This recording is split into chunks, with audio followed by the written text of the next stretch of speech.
to find out whether they're going to be able to display for us, or indeed what kind of display.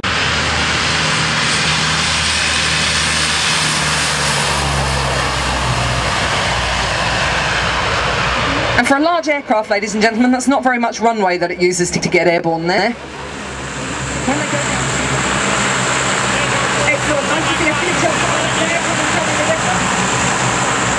Good work, Chester. Glass cockpits, which for classic Hercules pilots like myself, sounds a bit upmarket.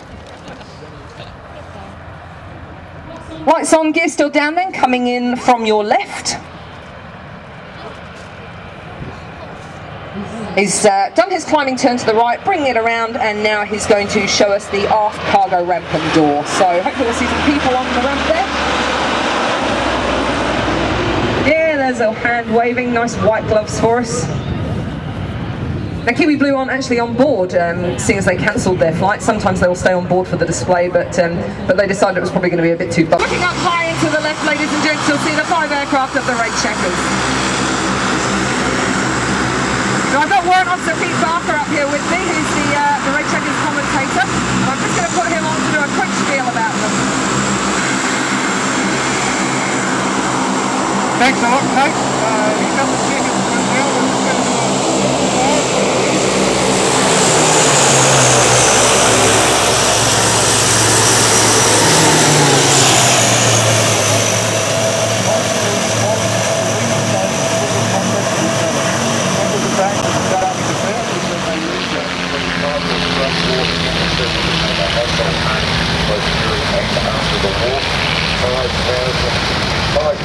produced from 1917, very few remain today, and certainly no original airworthy examples exist.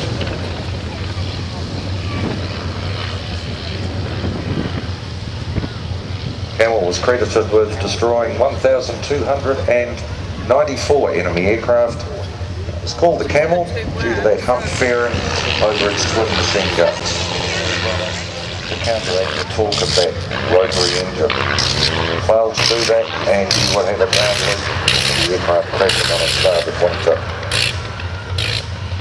It's a very sad fact that in fact during World War I, 413 pilots died in combat. Sopwith Camel, 385 pilots died from non-combat related causes.